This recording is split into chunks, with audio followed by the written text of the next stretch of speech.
Today's forum, really smart guys talk about our planet, is a fun title. I prefer the more interesting, really three clueless guys talk about our planet would be more interesting, but not nearly as fun. This is it's a fun title and a very serious topic, and the forum is supported by Puffin Foundation West and presented in partnership with the Ohio Environmental Council and the OSU Environmental Professionals Network. So thanks to them for supporting today's forum. You would not normally find our panelists today, experts in very different disciplines, presenting together, which was exactly the point of today's session, to provide a fresh perspective on climate change, the reality of the human condition, and why we ought to be paying close attention. Dr. Bill Mitsch is an internationally recognized expert on wetlands and the biosphere. Dr. Brad Lepper's expertise is about the life and times of ancient civilizations, while Dr. Dave Dyer specializes in natural history from the earliest forms of life on Earth to modern day species and extinctions. And we urge you to take part in the conversation. We'll have questions later, but also on social media. Please silence your cell phones if you haven't done so already, but keep them fired up and use our Twitter hashtag, CMC Forum, or you can find us at Twitter, at Columbus Metro Club. So have your side conversations on Twitter during the conversation. Now I'll hand things over to our moderator. He is a molecular geneticist by trade and a science educator by passion. Rob, it's all yours. Thank you. Thank you.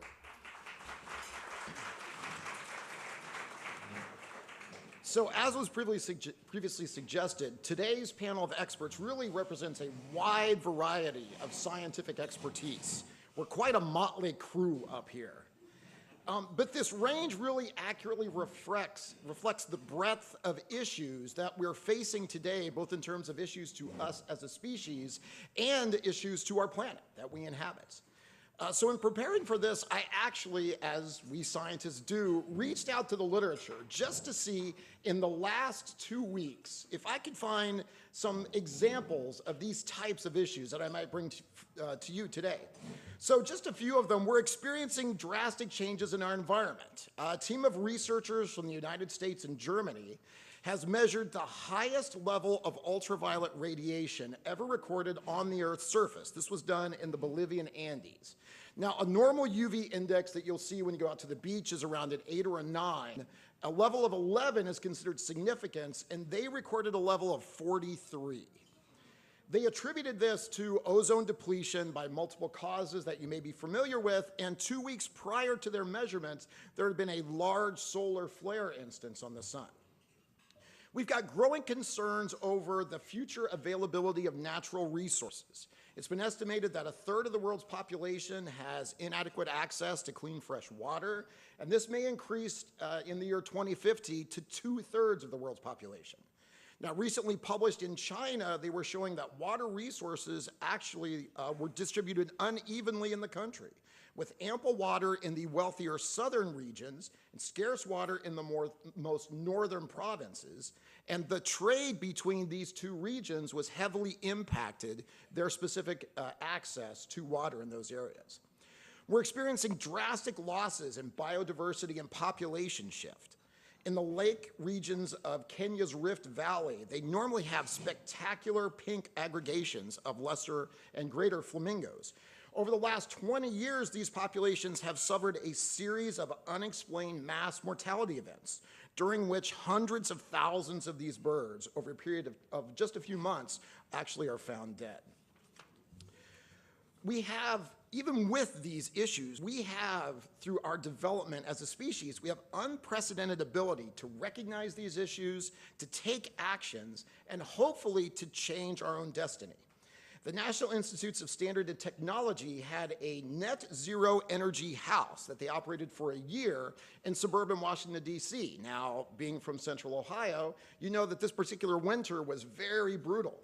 The year actually ended July 1st, 2014 for the house, and they actually ended with a surplus of energy enough to power an electric car for 1,400 miles, in addition to operating that house for an entire year through that harsh winter.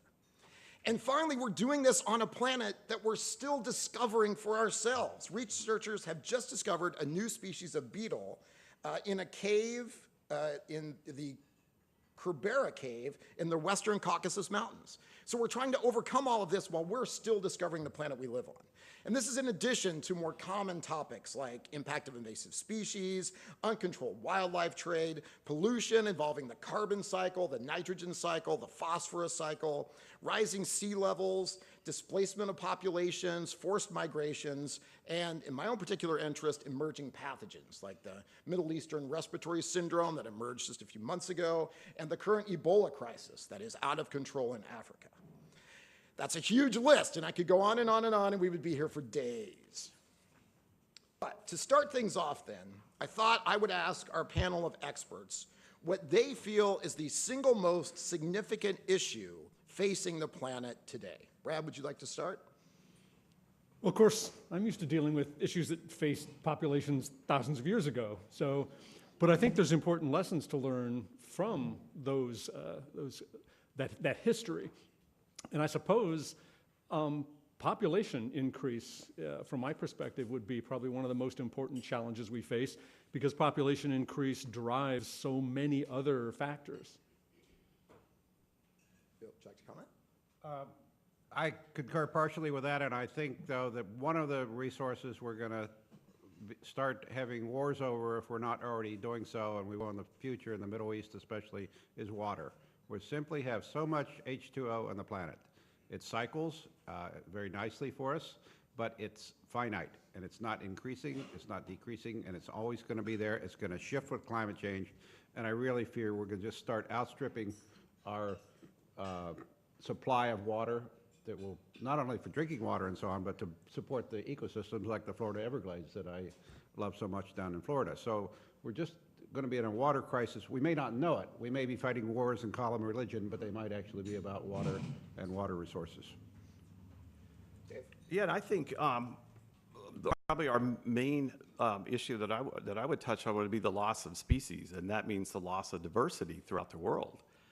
And, you know, Rob mentioned that beetle, and where was that, Russia or someplace? Yeah, exactly. And you might go, well, there's a beetle in Russia. It was there yesterday. It's gone now. Why do we care about a beetle in Russia?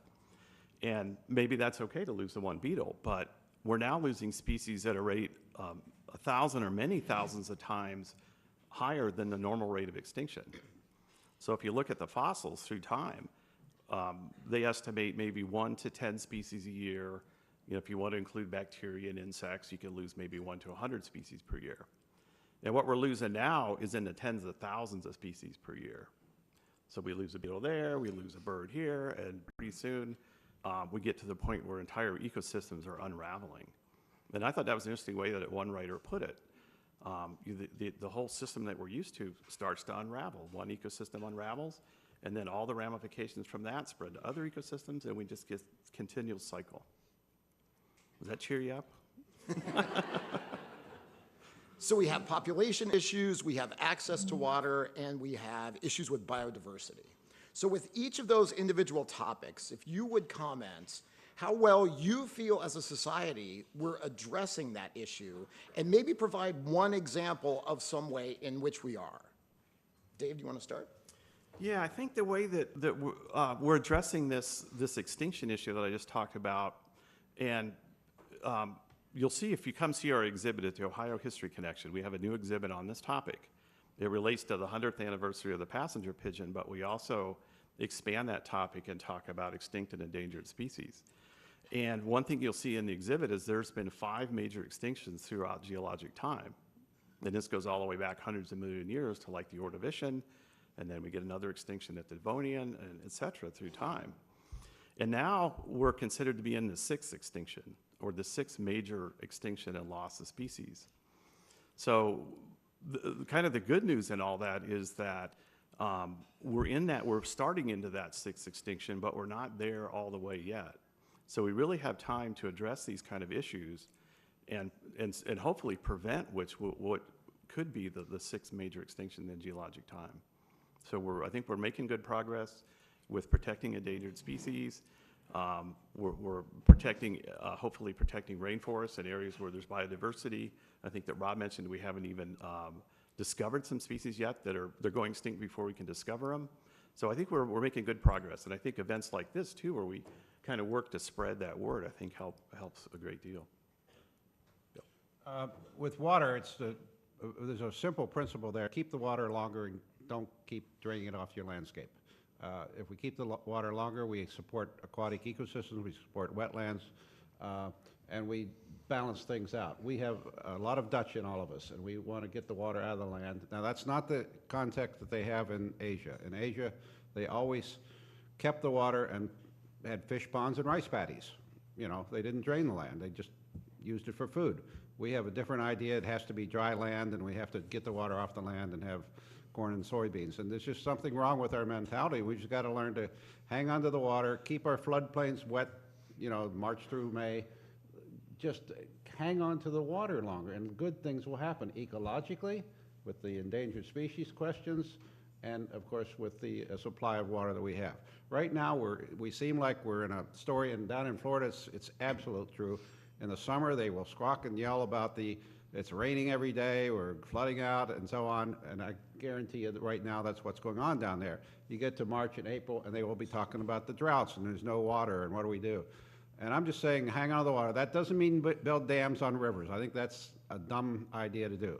But we can let nature, by shallow water systems, hang on to the water, and good things will happen. So I just think it's the way we manage our water, and don't get rid of it. There should be no drainage hall of fames in this country. There should be a wetland hall of fame. Well, I think if I'm reading your question right, I don't think we're doing enough to address any of these issues as a nation or as a world. I think particularly in the United States, there's this political paralysis where we can't even acknowledge that climate change driven by human activity is a reality. So I think one of the most important things we're doing is public education, like the Going, Going, Gone exhibit we're doing at the Ohio History Connection. We've got to try, scientists have got to reach out more to the public to convince them that these are problems that aren't going to get any better unless we take action. With the topics that we've been talking about here, what do you feel is the biggest common misconception that you see individuals in the public have related to your own particular interest, your own particular issue about the planet and us as a species? Well, I suppose the most common misperception that I see is that people are somehow separate from nature, and that all these problems are affecting nature, but we're somehow insulated because of our technology. And I think it doesn't take much history lessons to realize that we're not, and that some of the industrialized nations, the first world nations, may not be feeling the impact of these problems yet, but we soon will be. Bill? I think there's two levels. I want to ask, give a short answer first. One of the word swamp is a negative term, and the word wetland is a positive term. Excuse me, they're the same thing. So it's just, words get in the way sometimes. But on a bigger scale, I agree there's a lot we can do with educating people about, I call it ecological resilience. Nature is out there, and she's doing a lot of work for us, and I use she purposely, and doing a lot of what we call ecosystem services that we don't even count. They've started to count it, and they come up with a number that's 10 times the GDP of the entire world. And so these are very important services, and they are adaptive systems. Nature can adapt. Nature will change with climate change. If the climate's changing, nature will change and adapt to it. And we have to learn to not only live with that, but just be thrilled that that's happening, and that we don't have static landscapes if we have an unstatic climate.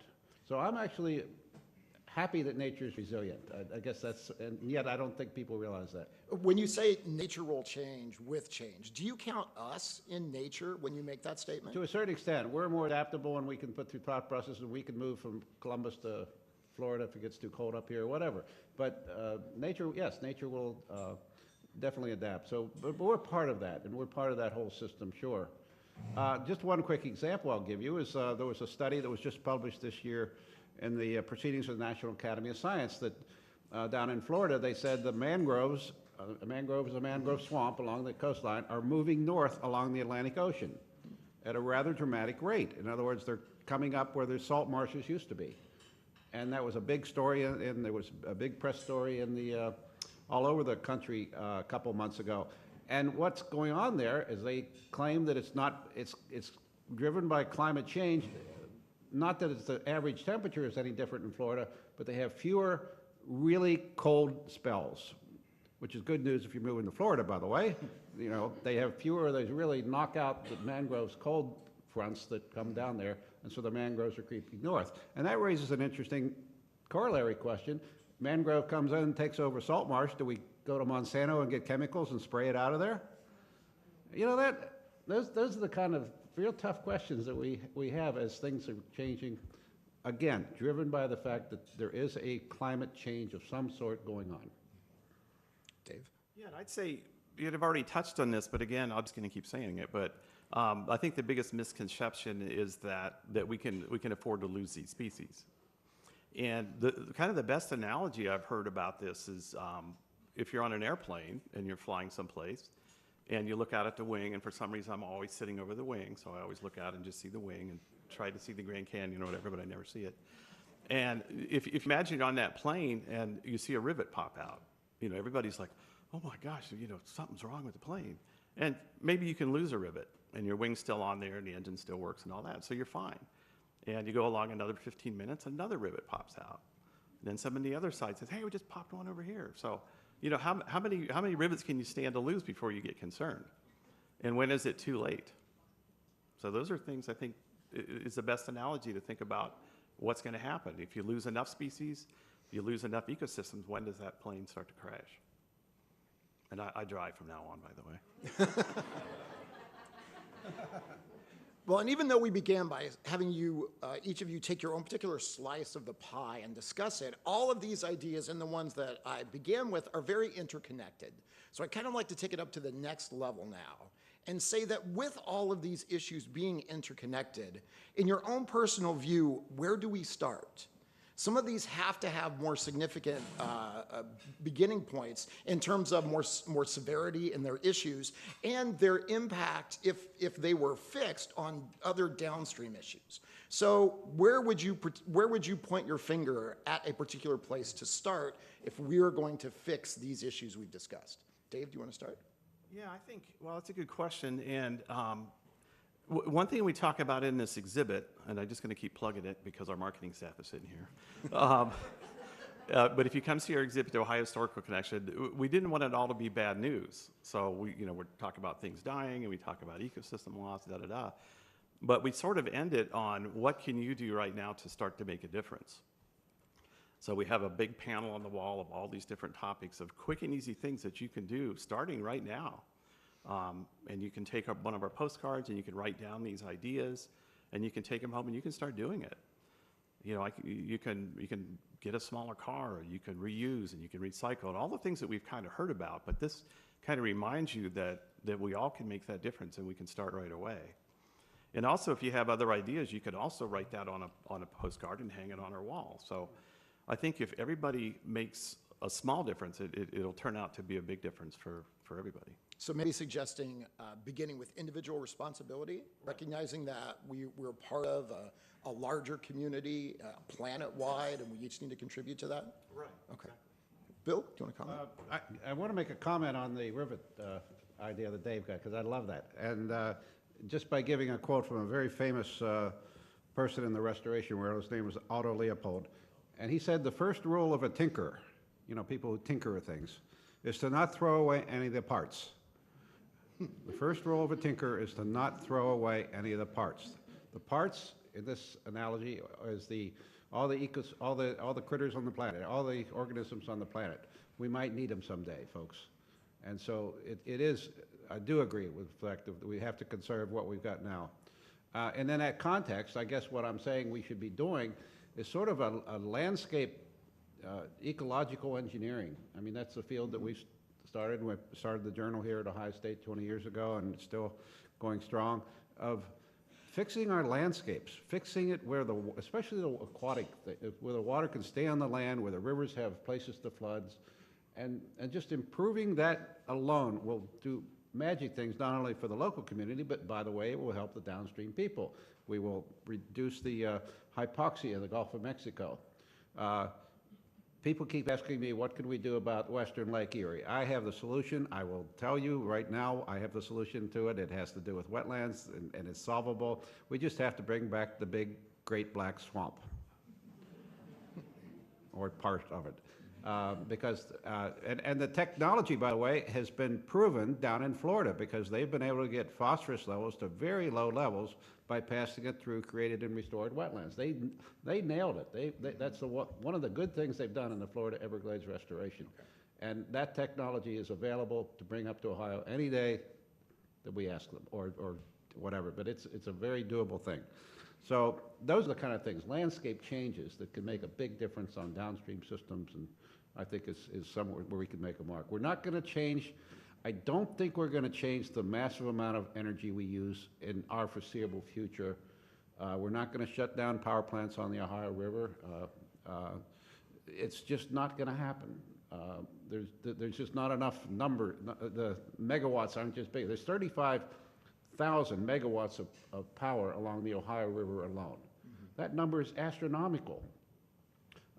And you're not going to, you just can't replace that. So if we want to keep our standard of living, we have to keep our energy level. Now, it's a whole other question if we want to work our way down, okay? And that's a philosophical question almost more than a practical question. But if we want to keep the standard of living we have now, I'm sorry, we have to probably keep the energy levels somewhat at what we're doing now. We can substitute with non-renewables, but they just don't make up the difference right now.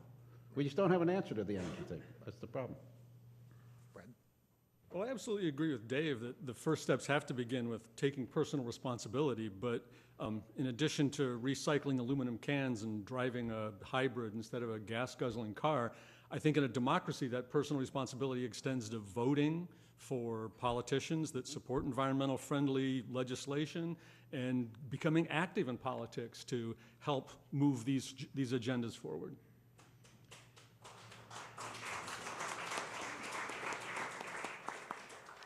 I'm going to open this question up to any one of you that would like to address it. And it seems to be a topic that we might be dancing around a little bit when we talk about convincing the populace that these are important issues. Does westernization that we've seen in our world, does that lead to a phobia of nature? It could.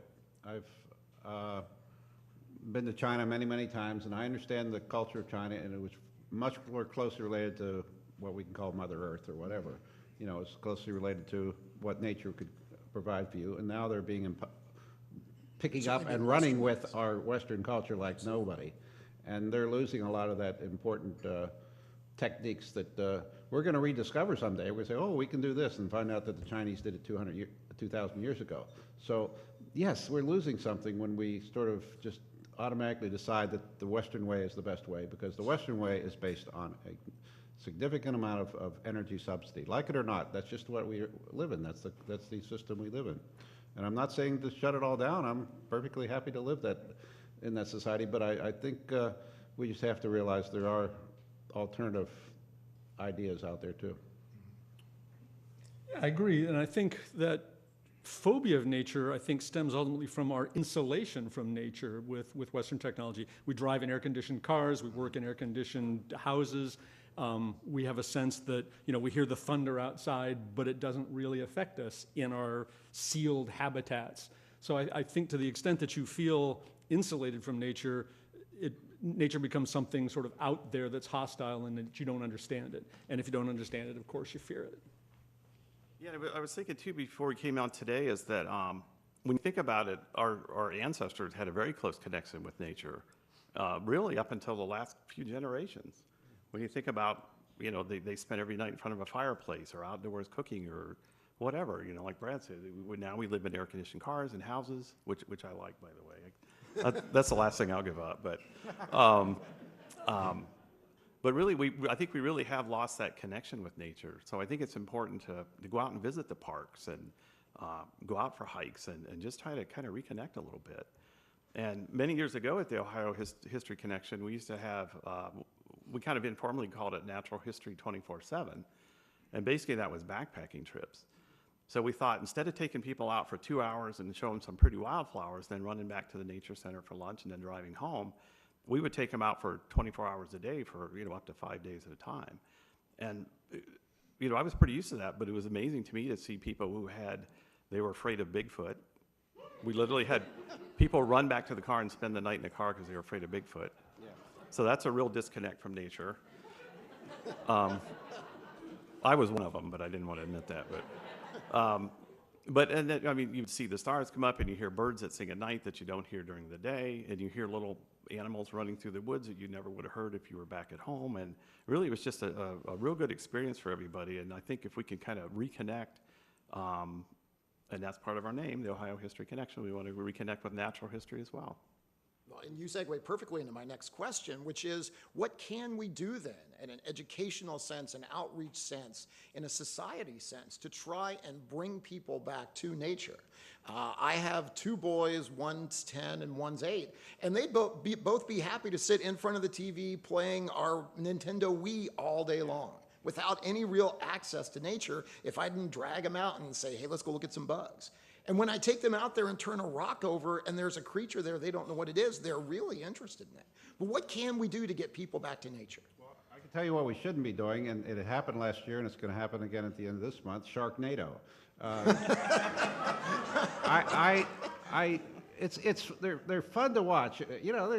That's science fiction. That word fiction is there purposely. Absolutely. It's science fiction, but I'm just afraid some kids are taking it too seriously. But having said that, I don't like Sharknado. I actually know the company that does that. They're called The Asylum, interestingly, out of Hollywood. And they came out with a movie a couple of years ago that has become sort of the movie that I show my students, again, with the idea, this isn't real. This isn't real. They have to repeat themselves. And it's called Megapython versus Gatoroid, and it's set in the Florida Everglades. And if you ever want to get an exaggerated view of exactly what's going on, the complexity of endangered species and environmentalists and agencies and fundraisers, and they got everything in that movie just exaggerated. It is a hoot to watch. But it does point to the serious problem that we have in the Everglades. There are, I believe, something on the order of 250 non-native plants and a whole bunch of non-native animals in an area just the size of the Everglades, which is very big. It's a good chunk of Florida. But the one that gets all the attention is the Burmese python. Everybody asks me about the python when I say I'm down at the Florida Everglades. Everybody wants to know about the python. And I think maybe some of you remember last year they had the Python Challenge, where thousands of hunters from all over America came down to Florida to hunt pythons, and they only captured in an entire month something like 68. And everybody said, what's going on? There's no pythons. Well, no, the pythons were just good at hiding, and people would never. So I guess what I'm saying is we tend to exaggerate we tend to emphasize the wrong things. Yes, pythons are bad, but it's not the whole story of the Everglades if they could only find 68. But and so we've almost gone to the science that our students know and our kids know is science fiction or science exaggerated, perhaps. And they don't know the basic things about ecosystems, how they work, how they function, and so on. So I don't know, that's the responsibility of organizations that I'm in. That's the universities and the other schools as well. We have to teach our kids about this stuff. Okay. Brad? It's just hard to know because, I want to say public education is the answer, but no public television documentary could compete with Sharknado. So or Mario Brothers. But if somehow getting outside could be part of the public school curriculum so that all students get some kind of outdoor experience, I think just that little bit of inspiration and seeing the outdoor environment, visiting a park as part of a classroom experience where the fear is taken out of the out of doors and you get to make some discoveries outside. It's got to be something like that because once people experiencing it, like you said with your kids picking up the rock, that does, that's the spark that can light the fire that can lead to that. But I just wish we could do something like that in this day and age. Yeah, I agree. Just from a personal experience, I'm an ecologist and I'm an environmental scientist, and love wetlands, and I don't know the connection of wetlands with the state of West Virginia, but I grew up with a mountain on one side of my house and a creek on the other. And that had a gigantic influence on how I view things. And we don't have the opportunity, of course, to have a mountain on one side and a creek on the other in Columbus, Ohio, but it's a sad thing that we don't have more natural ecosystems around. You know, be they along a river, be they in a park or whatever. I mean, we like parks, but we mow our parks. And I think we just need a little bit more of rip-roaring nature out there, even in our communities, and set aside lands for natural habitat, not just as parks to walk the dog. That's great, thank you. In a few minutes, we're going to open up the floor to questions, so please be thinking about questions you'd like to ask the panel. And then to end with, I'd like to address probably the biggest significant issue that we as career scientists encounter, which is we see that there's a problem, we have some ideas about potential changes that might be made, but we tend to be stopped because of a disconnect between scientists and policymakers. How do we mend that gorge? How do we build bridges to the policymakers to help them understand the problems and listen to us that we might have some viable solutions? Do you actually like to start? Well, I guess I'm so shocked that Sharknado is fiction that I'm not sure I could go on. How am I gonna go on here? Well, yeah, that's a good question, Rob, and I don't know that I have an answer, but I guess kind of what Brad said is, first of all, to vote, to be conscientious and vote for people who you think are going to represent your point of view. And then I think just the continual public education, and hopefully the politicians will listen if they hear enough voices come to them. So I think we just need to keep up with not only voting, but also supporting organizations that have like-minded views, and hopefully they'll keep the pressure on the politicians. Okay. Bill, would you like to comment? Yeah, I think the timelines aren't correct. The scientist is willing to study something that lasts a very long time and takes a long time and so on. It doesn't matter. The politician wants an answer that will get them elected in 2 or 3 years.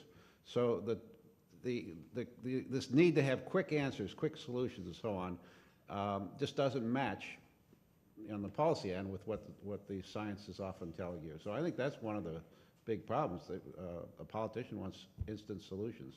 Now, maybe a policy maker, one who has a little bit more time, would understand that, but I think that's one of our big problems of matching those two. So do you think as scientists we should shift our efforts from policymakers?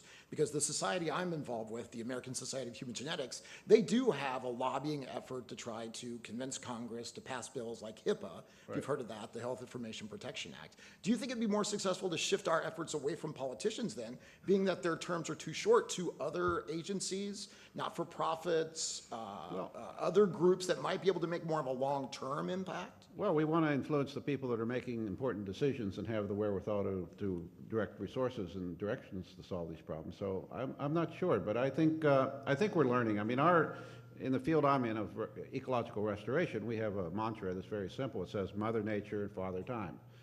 Mother Nature's in control, you're not, and if this ecosystem takes 30 years to get fixed or 100 years to get fixed, so be it. You can't push it.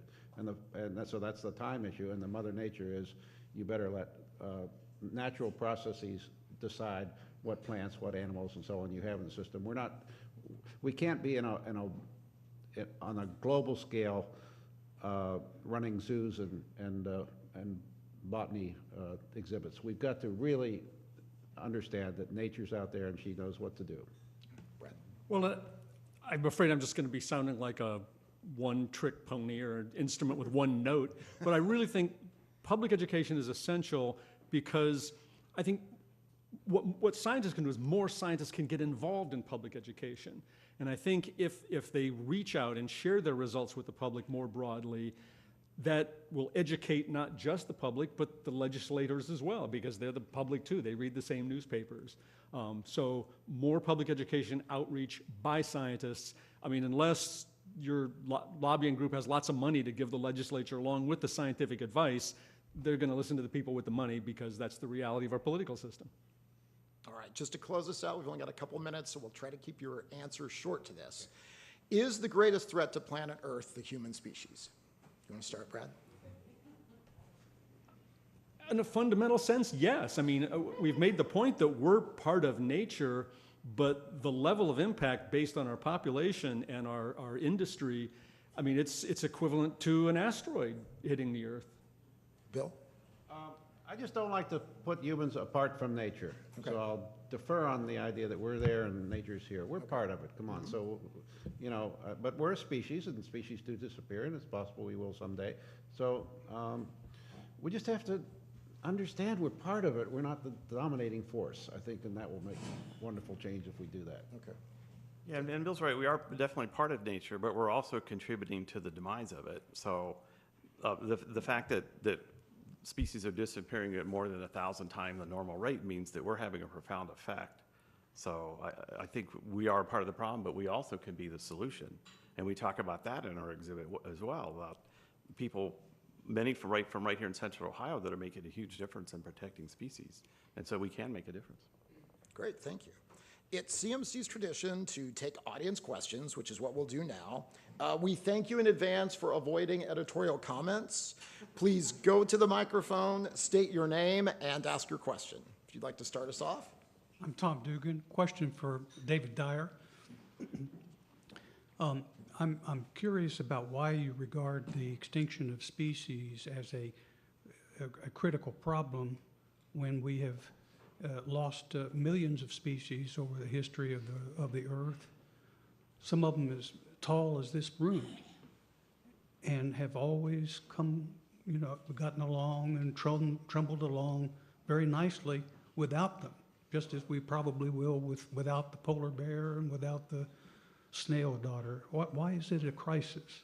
Yeah, and that's a really good question. And geologists have looked at the loss of species throughout geologic time, and we've lost 98% of all living species if you look at everything that's ever lived on Earth.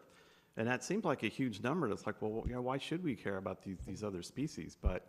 And I think Bill touched on this, the fact that everything's interconnected. And if you know, you can lose a few here and there, but when it becomes to the point you're losing enough, that makes other differences. And I talked about earlier with the unraveling of entire ecosystems, and that's where the problem comes in. And you can also look at it as the extinctions in the past that we talk about. You know, the Permian extinction, for instance, we lost about 90% of all species. You know, at one time, one impact in history, and but that was what we call a natural extinction. I mean, getting slammed by an asteroid is not terribly natural, but you know that can happen. That's happened throughout time. But the one we're doing today is what we call an unnatural extinction, and I guess that depends on if you call humans natural or not. But we're doing things to the planet that has not been done before. So really, I think it's kind of a warning that things are going in a bad direction, that we need to halt it. Next question. Hi, Jane Boyer, retired teacher. Dr. Mitsch, I appreciate your sentiment that nature is in control. We have some exciting changes happening here in Columbus, and I wonder if you could shed some light on the changes that are happening on my favorite bicycling trail between the Shiremeyer wetlands and the Audubon Center, and the changes in the river, and what we need to know about those changes. Well, Thanks. I'm glad you asked that, because I had a nice discussion yesterday about that very subject. You know, we built the old Tangi River Wetland Research Park, and it's a cute little 50-acre site, and it's for research and so on. And about 2 decades later, they built the Grange Insurance Audubon Center down on the Scioto River in a very similar setting. In fact, they came up to the Olentangy many, many times to see what we did. And so you have these two anchors on a river system with Ohio State on the north and with the Grange Insurance Audubon Center on the south, and they're connected by a river. And what happened over the last 2 years was sort of a miracle. 2 dams between those two disappeared. The Fifth Avenue Dam came off the Olentangy, and then the Main Street Dam came off the city. So all of a sudden, they're connected perfectly without any kind of impediment. And we had proposed in 2009 a sort of a green-blue corridor, if you can call it that would go from let's say up on Doddridge Road down to the Audubon Center, and it would be a focus corridor, and it's already happening. I mean, they had the property that there was AEP went and supported a lot of riparian support. The river is greener. They're building wetlands through Ohio State's campus now. It's all coming together, and what I have proposed to some people, and if anybody else wants to jump in on this, I would be delighted. We got our Olentangy River Wetland Research Park declared a Ramsar wetland of international importance. Now that probably means nothing to most of you in here. Ramsar is the international convention. It's not the United Nations. 168 countries belong, and it's a treaty, if you will, to preserve wetlands and rivers and streams and all aquatic systems. And we got this little 50-acre site in Ohio declared a Ramsar wetland, and the people in Ramsar in Switzerland said, "Bill, we just can't believe you did that." and they were very skeptical at the beginning, but we showed them it was a good idea. And one of the interesting things is you can expand those sites very easily once you get them. And I am making a proposal to all of you today. Let's expand the Ramsar site all the way from the Olentangy River site down to the Audubon site, make it a corridor, a green-blue. That doesn't mean anybody has to move. Nobody has to buy up any property. It doesn't have to belong to the UN or anything. And have the whole site, the whole river conduit, declared a Ramsar wetland of international importance. Now, you've got to understand the word wetland in Europe. I mean, you can go up to 20 feet deep water, so no problem. The river counts. And I just really think that would be an incredible jewel in Columbus and in Franklin County if we were able to establish that. So that was a loaded question, but I haven't answered it. Yes, my name is John McKnight, and big Sharknado fan. And that actually leads me to part of my question. You remember the TV commercial and advertising campaign back in the 70s that had the old Indian guy with the tear running down his cheek about litter? That's probably responsible for a lot of the cleanup of litter, in the country that's happened since then. Just on the way walking from my car to here today, I saw somebody flick a piece of gum on the ground when they were waiting at the crosswalk, and I thought that's wrong. Why is he doing that? And it's probably because I was a kid growing up looking at that campaign. It was aggressive media that somebody put out there. I don't even know who did it. I was a kid. The EPA? I'm not sure who put that ad out there. Do you know? I think it was the Ad Association. It seems like most of what's out there now along those lines is there's information out there, but it's more passive advertising or passive education. I'm a little bit aware of some of the issues you guys are talking about because I've subscribed to newsletters from the OEC and the EPA and some other organizations. But if I didn't seek that out, my knowledge would be limited to Toyota Prius commercials, because there's not much out there in my face. Why not? Why can't we bring back the old Indian guy with the tear on his face to put it aggressively in the face of all of us for a long time? Because unless we come to luncheons like this or subscribe to newsletters, the bulk of Americans aren't going to become aware of a lot of the issues you're talking about. Okay. Yeah, well, I think that's an excellent point. I never thought of it from that point of view, but I mean, advertising does work, so I think that's a great idea. That's probably up to local organizations. I know the Nature Conservancy's here and quite a few other organizations, so my thought is it would be up to them to do fundraising to fund those sorts of commercials. I think we're not doing it because of the political translations that we put to climate change, where some people are just denying it, that it's happening, denying it now. It's to the degree to which the cause will affect and why we react, that's another question. But there's absolutely no question that the carbon dioxide in the atmosphere has gone from 338 parts per million to 400 this last summer. It's gone up every year. There's no question that we've had over the last 15 years sea level rise that translates to about a foot a century. And there are some projections that are saying it could go up to a meter or a yard, basically, per century as well. Now, so those are real. There's no question that those kind of things are happening. So there is change going on. And so we just got to get past this dial thing. We can't oversell it. We can't say the sky is falling, because it may not be, but we've got to absolutely get the basic facts out to people. And a crying Native American idea of some kind would be perfect for that. Not overselling it, not showing a temperature increase of 10 degrees Celsius or something, but just showing the basic that things are changing. And I don't think the American public grasps it. I think other countries, Europe, I think they're perfectly all in agreement that something's going on. I just think there's a little bit of denial that's still going on in America. That's why you're not going to see a national ad campaign, because in the back rooms there will be people that will argue against it. Take the next question.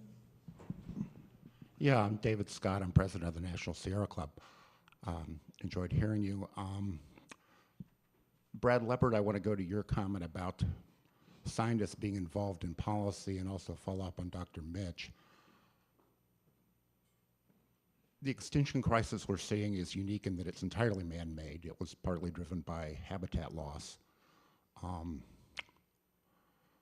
There was a consensus over 10 years ago that 2 degrees centigrade warming was kind of the outer limit of safe level. Many people think that's too high. If we stopped all emissions tomorrow, we have 1 degree of warming. We're not remotely on course to stay under 2.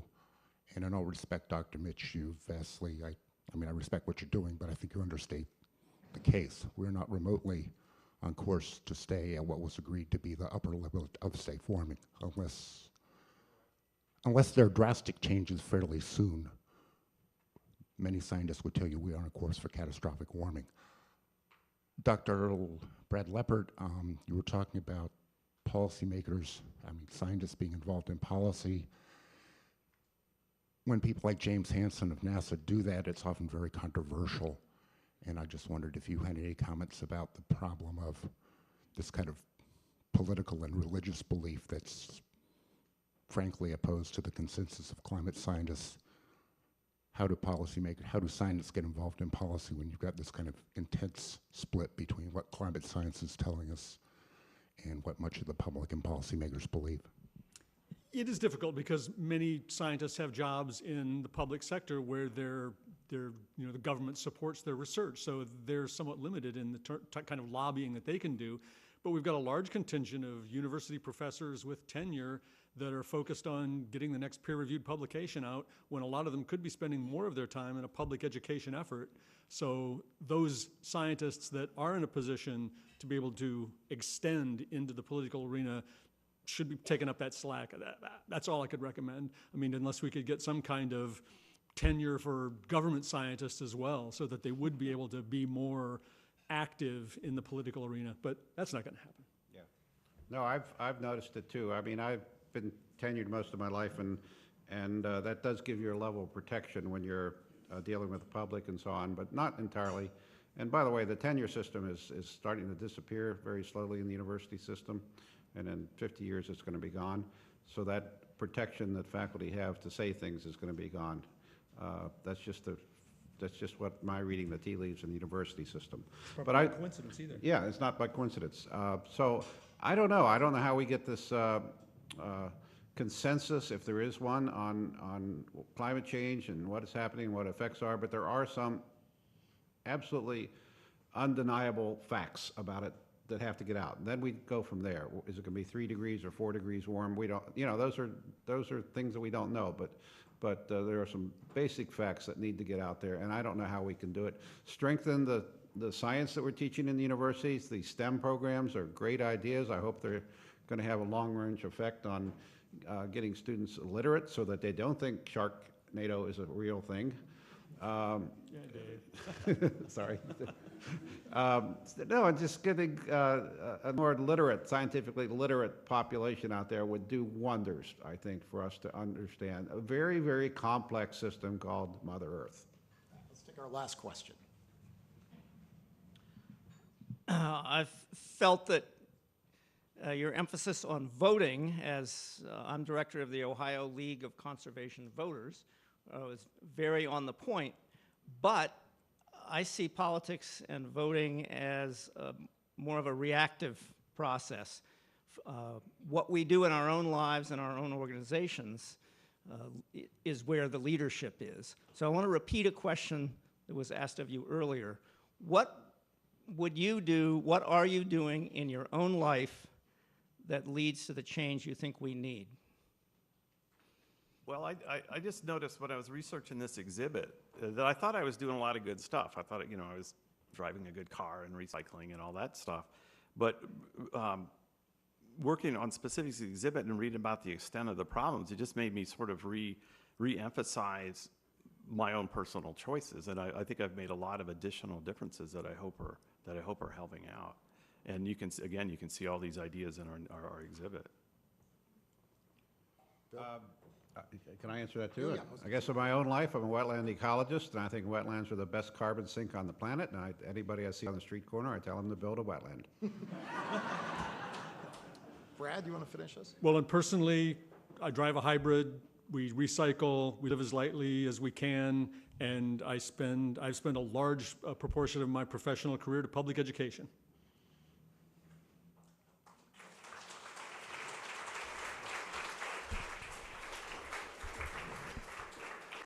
Thanks very much to our panel, and thanks to you. I hope you enjoyed today's forum. We encourage you to continue the conversation, cookies and coffee out in the lobby there. Remember, you can view this forum and share all of our forums on Columbus TV Channel 3, statewide on WOSU through our Ohio channel, and anytime on CMC's website's YouTube channel. Once more, thanks to our sponsor, the Puffin Foundation West, partners the Ohio Environmental Council, the OSU Environmental Professionals Network, and our speakers, Bill Mitsch, Brad Lepper, Dave Dyer, and Rob Pyatt. And thank you for being here. We look forward to seeing you at another CMC forum soon. Thanks.